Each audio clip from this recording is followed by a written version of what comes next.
And it's a Politico story, but that doesn't make it untrue. In fact, it is true. Top conservatives gathering to plot third-party run against Trump. 3 individual leaders of the conservative movement have summoned other top conservatives for a closed-door meeting tomorrow in Washington to talk about how to stop Trump and, should he become a nominee, how to run a third-party true conservative challenger in the fall. The organizers of the meeting include Bill Wichterman, who was George W. Bush's liaison to the conservative movement. Never mind. Bob Fisher, I never heard of the guy. No, I shouldn't have said that. That doesn't mean anything. I didn't know W had a liaison to the conservative movement. When I needed to talk, they just called here, not a liaison. Don't anybody misunderstand this. I didn't mean anything against it. I was caught. I didn't know there was this position. That's all. When I say never heard of the guy, I mean I didn't know that W had a liaison to the conservative movement. That's all I'm saying, okay? The second name, Bob Fisher, South Dakota businessman, longtime conservative convener, and Eric Erickson, the outspoken Trump opponent and conservative activist and who founded RedState.com and occasional guest host here. They wrote in an invitation obtained by Politico, please join other conservative leaders to strategize how to defeat Donald Trump for the nomination, and if he is the Republican nominee for president, to offer a true conservative candidate in the general election. Meeting is scheduled for Thursday. One person involved in the gathering described it as in the embryonic stage. It's not like there's a royal grand plan that's going to be unfurled, said the person. People aren't giving up on the Republican Party yet. Bob Fisher, the South Dakota businessman, in 2012 helped bring together a group of more than 200 conservatives from across the country to unite around Rick Santorum's candidacy, an event in Houston. He put together, raised $1.8 million in a day, the event for Santorum. And Erickson, who has sparred publicly with Trump for a while now, said that, quote, I will not be voting for Donald Trump at all, ever. So, it looks like these guys are committing themselves to a third party, because I don't know what unless they come up with a magic bullet strategery here to stop Trump. But that puts them right in line with the establishment, which is trying to stop Trump. And I'm telling you, folks, I'm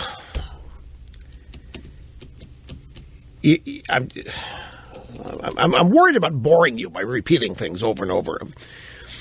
But I'm telling you, I know what these. Let me do it with the sound bites. I mean, I've enough of that. Let's go back to the sound bites here. I want you to rehear Bob Schieffer this morning on CBS with Gayle King, because they're talking about this, talking about Kasich staying in, Kasich, the last great hope of the Republican Party. That's why it was all hanging on Ohio last night. Now, you got to understand, Bob Schieffer is establishment. He's a media. The establishment is made up of people of both parties, made up of accredited members of the mainstream media, and there are conservative media people in the establishment. It's not just elected officials. It's not just lobbyists. It's the entire political class in Washington. But not everybody in Washington's a member. Not everybody in politics in Washington is a member. It's a closed club.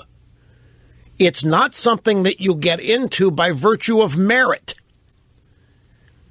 You don't climb the ladder of success in whatever industry you're in and get noticed by the establishment, and then they welcome you and say, hey, why don't you come join? It doesn't happen that way.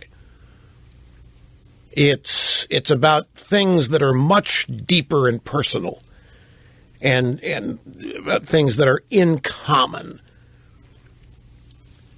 It's kind of like old money versus new money. The old money people who have inherited their money, great wealth from back in the day, like the railroad people and the cash register machine people, like the Vanderbilts and the Goobelmans. I mean, pick your name, the Pierpoints, John Pierpont Morgan, they hate new money because it was earned by virtue of work. And that means working class. And do not doubt me on this.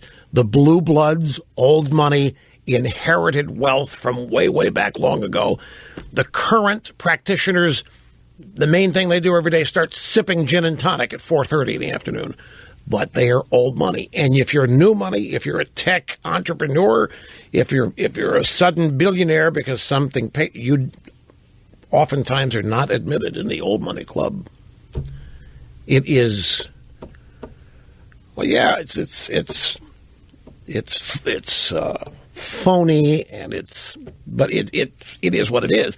And the political establishment is much the same kind of structure. So you have media people in it, and the establishment has its own rules. For all we know, the agreement that the establishment has been operating under for the last 10 or 15 years is that the Democrats are going to be dominant for this period of time for whatever. But it doesn't matter. That my whole point is the Republican members of the establishment profit and prosper whether the party wins or loses, which is what they don't want to give up. As long as they maintain their positions, as long as they have their contacts, their networks, as long as they are accredited, approved members, every benefit accrues to them. Their turn to win elections will come down the pike. But it doesn't matter. They still have access to the things that provide their standard of living, whether their party wins or loses the White House. Now, they do. You remember when the Republican at the very outset, the Tea Party, and all these candidates sprung up in the primaries that the establishment hated, like Sharon Angle in Nevada and Christine O'Donnell in Delaware. They were routinely opposed. The establishment wanted no part of them, but not for the reason that you think. At that point, the Republicans wanted to win the Senate because it was their turn to hold the chairmanships of the committees. The way to look at the Senate is you own and are in charge of 1/100th of the federal budget. You get to spend one, and if you run the committees, then you have a leg up. You have even more power in how that money is spent. And how the money is spent can determine, in large part, how much of it comes back to you in any number of ways. These are the things that the establishment just doesn't want to give up. They don't want to let Trump and his crowd run in and all of a sudden take over stewardship of the party.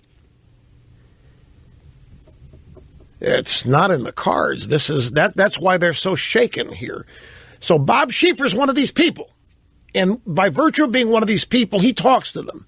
He's privy to their thinking. He is aware of the scuttlebutt. Those are his buddies. Those are the people that he talks to. Other establishment guys.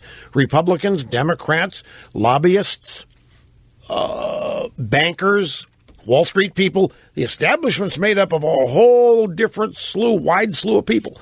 That's why what he says here is interesting to me. He's talking to Gayle King, and Gayle King is asking him about Kasich winning Ohio. And he's only won one race here, Bob. I mean, why is he hanging around? All that says is that makes it a possibility that they can block Trump from getting a majority of delegates before they get to the convention. I think Paul Ryan will wind up as the nominee if they get it to the convention. I would bet that what would happen then if you had Paul Ryan as the nominee, he would put John Kasich on the ticket as the vice president. No Republican has ever won the presidency without winning Ohio. Okay, now seriously, where is that coming from?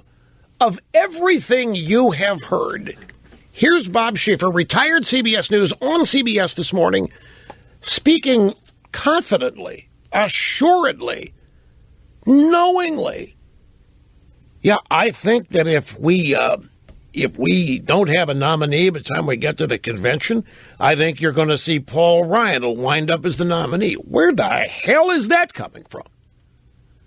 Well, we know that Boehner put his name up. Boehner said, hey, I know I'm retired, but I'm going to raise my hand. I'm nominating Paul Ryan to be president. Ryan, you say, I don't want it. I don't want any part of it. Naturally, you would say that. But where is this coming from? In what universe? Who in the world, like last night on TV, nobody was talking about this last night on TV.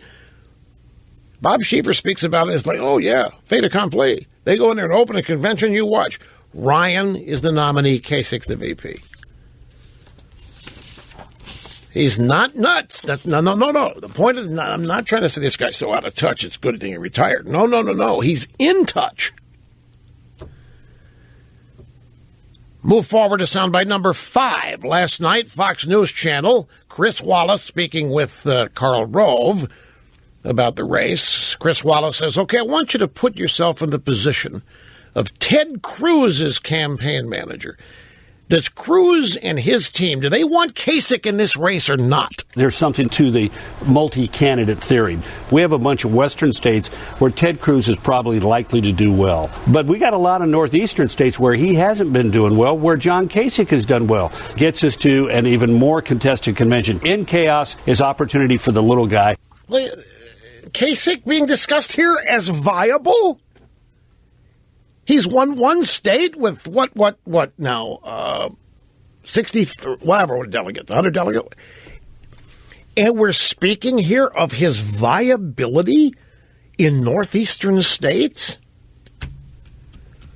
Okay, take a quick time out here, folks. Hang in there. Be tough. Be right. Now, wait a minute. Let me clarify. So I'm not saying the established is going to succeed at any of this. If anybody has misunderstood that, I think they're going to fail royally. I'm just telling you what they're going to try. That's all I'm saying. They're not going to succeed, but they're going to go down in flames. They're going to go down trying. They're not just going to sit idly by and watch the reason for their existence taken away from them. Just isn't going to happen. But I'm not saying be scared, be alarmed. They're going to succeed. I'm saying it's going to be fascinating to